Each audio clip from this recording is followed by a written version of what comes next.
Halo guys, welcome back again to my channel bersama saya Hansen di sini dan seperti biasanya setiap harinya saya akan buatkan video seputar cryptocurrency. Apa kabar kalian hari ini semuanya? Semoga dalam keadaan yang baik-baik saja. Teman-teman, di video hari ini kita kembali akan membahas apa yang sedang terjadi di Bitcoin secara price action. Untuk teman-teman yang telah mengikuti video saya beberapa hari terakhir, terutama di video kemarin, harusnya tahu bahwa kita sedang berada di posisi buy. Secara pribadi saya seperti itu dan saya sampaikan setupnya kemarin.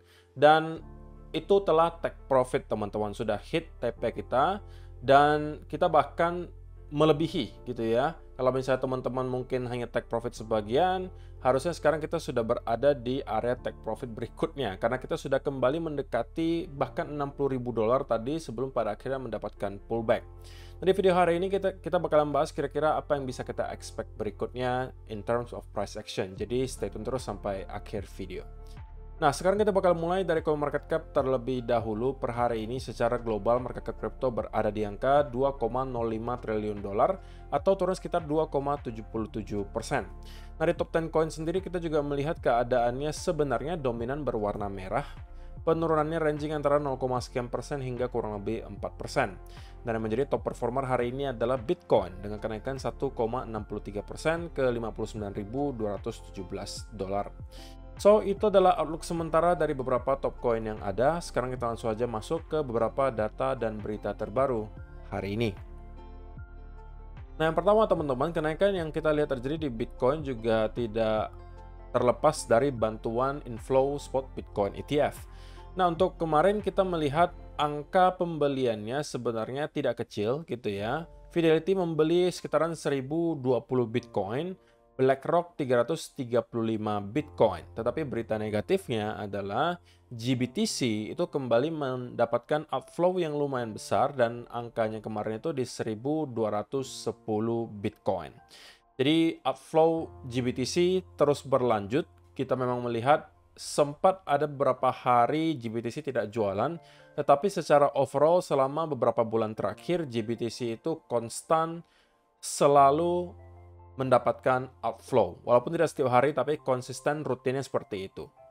Di sisi yang lain, kita melihat Fidelity dan juga BlackRock itu terus melakukan pembelian. Sekali lagi teman-teman, kalau misalnya memang orang-orang yang membeli di spot Bitcoin ETF BlackRock dan Fidelity merupakan holder yang diamond hands, maka harusnya cepat atau lambat kita bakalan melihat GBTC itu outflow-nya berkurang atau bahkan hilang sama sekali, dan kemudian inflow dari spot Bitcoin ETF BlackRock dan juga Fidelity bisa carry gitu ya, carry the rally for Bitcoin. Yang kita sekarang lihat adalah walaupun spot Bitcoin ETF rata-rata itu mendapatkan inflow, tapi GBTC itu terus mendapatkan outflow, sehingga kalau kita netkan biasanya angkanya jadinya nggak terlalu besar gitu. Itulah yang mungkin juga membuat kita melihat Bitcoin dalam beberapa waktu belakangan itu kesulitan gitu ya untuk dapat mempertahankan momentum bullish terlalu lama. Yang kita harapkan adalah GBTC segera menyelesaikan lah, kalau misalnya mau jualan semuanya, jualan aja langsung semuanya, jadi udah nggak bisa lagi ada yang dijual, sisanya hanya tersisa yang inflow. Dan pada saat itu terjadi, kita mungkin bisa melihat ada rally yang sustain terjadi di Bitcoin. Yang kedua teman-teman, kalau misalnya kita perhatikan dari exchange reserve sendiri, sampai hari ini pun kita tidak melihat ada perubahan tren yang berarti. Dari tahun 2021 bahkan hingga sekarang, kita bisa katakan bahwa exchange yang berada, reserve yang berada dalam exchange itu terus mengalami penurunan, teman-teman. Dan penurunan yang cukup tajam itu terjadi dalam beberapa bulan terakhir ya, terutama di bulan Februari atau Maret sampai sekarang. Ini sama dengan apa yang kita lihat di akhir tahun 2022 kemarin.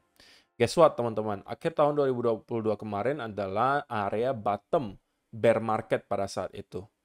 Setelahnya kita mendapatkan ada dump yang luar biasa kencang di sini di exchange reserve, menunjukkan banyak sekali yang membeli dan kemudian mengeluarkannya dari exchange dan di hold di cold wallet. Nah, hal yang serupa sedang kita lihat sekarang terjadi, dan itu tentunya adalah berita baik. Sekali lagi, ketika supply terus-menerus menipis dan demand konstan selalu ada, maka cepat atau lambat harus harganya yang dinaikkan supaya ada lagi yang berniat untuk jualan.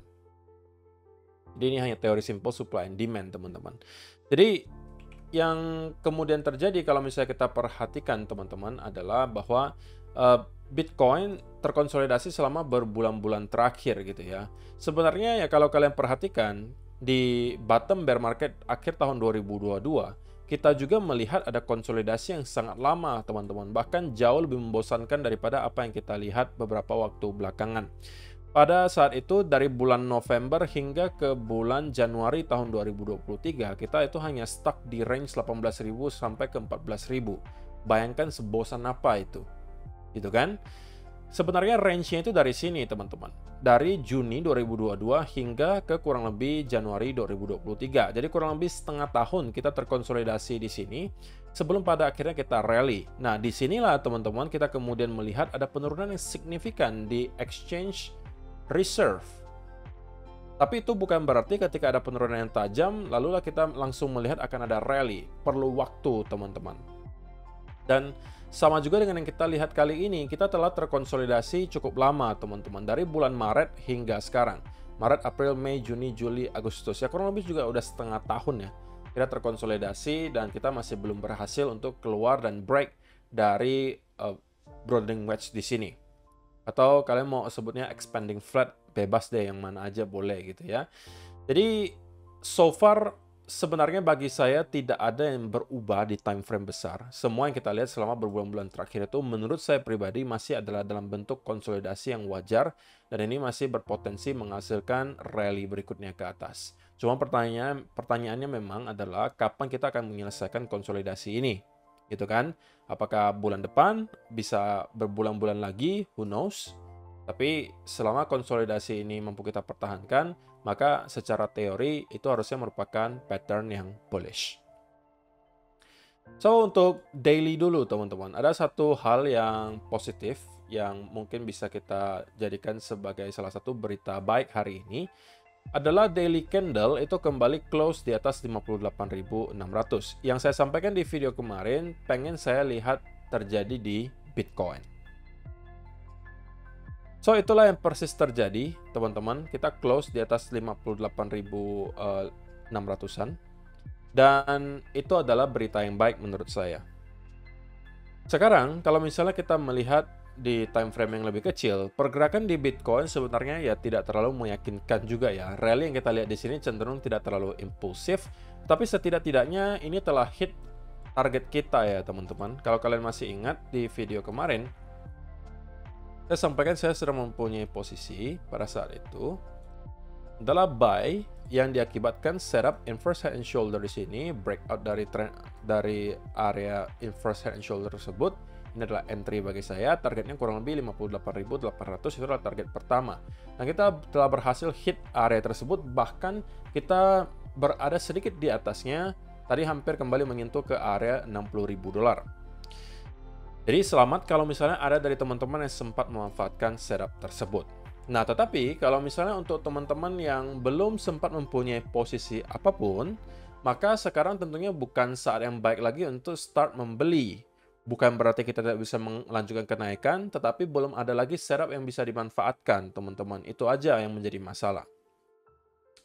Dan saya secara pribadi juga merasa dalam keadaan seperti ini, sangat tidak ideal bagi saya untuk kembali mencari setup. Karena kita sekarang pertama berada di tengah area major support and resistance. Oke, jadi ini adalah gray area. Kedua, pergerakan Bitcoin beberapa hari terakhir juga cenderung cukup choppy. Itu juga menjadi alasan kedua kenapa kalian harus mempertimbangkan terlalu agresif untuk masuk ke sebuah trade.